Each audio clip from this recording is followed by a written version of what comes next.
দিনে দিনে কিন্তু গরমটা বেড়েই চলছে। কিছুদিন ধরে গরমটা এত পরিমাণে পড়ে গেছে কি বলবো। আর তার মধ্যে আমাকে বেড়াতে হয়েছিল একটু বাইরে, কিছু শপিং করার ছিল আর গ্রসারি আইটেমও নেওয়ার ছিল।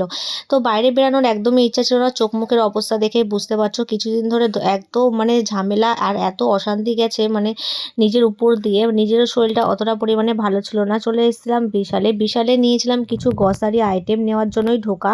না ছিল বিশালে আমি ঢুকতাম না। আর বিশালে ঢুকতে ঢুকতেই দেখতে পাচ্ছ কত পরিমাণে ভিড়। যেহেতু এখন ঈদের শপিং চলছে, সবাই শপিং করছে, ওর জন্যই এত পরিমাণে ভিড়টাও বেড়েছে। আর এখানে কিন্তু অনেক ডিসকাউন্টও দিচ্ছিল দেখছিলাম বিশালে। কিন্তু একটু হাঁটার ইচ্ছা ছিল না, ওর জন্য দেখো 2 তলা থেকে 3 তলা যাব, তার জন্য আমাকে লিফটে উঠতে হচ্ছে। মানে কি বলবো, শরীরটা এতটা পরিমাণেই খারাপ ছিল। আর দেখো লিফট খুলতে না খুলতে এত পরিমাণে লোক ঝাঁকঝাঁক করে বেরাচ্ছে আবার ঢুকছে।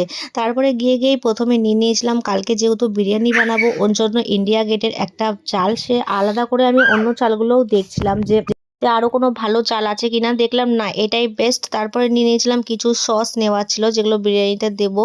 তো মানে সস না, সরি, মানে এই কেওড়া জল, গোলাপ জল, সেগুলো দেখছিলাম। এখানে ওগুলো কিছুই ছিল না। আর এখানে নিয়ে নিয়েছিলাম কিছু জুস, যেহেতু এখন প্রচণ্ড পরিমাণে গরম।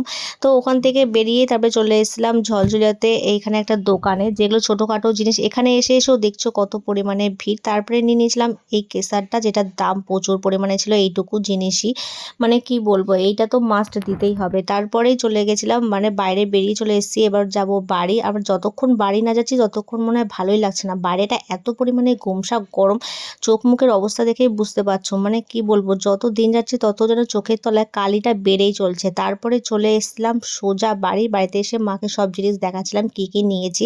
তো ভিডিওটা কেমন লাগলো অবশ্যই জানাইও। দেখা হচ্ছে নেক্সট একটা ব্লগে। টাটা, বাই বাই, ভালো থেকো অ্যান্ড সুস্থ থেকো।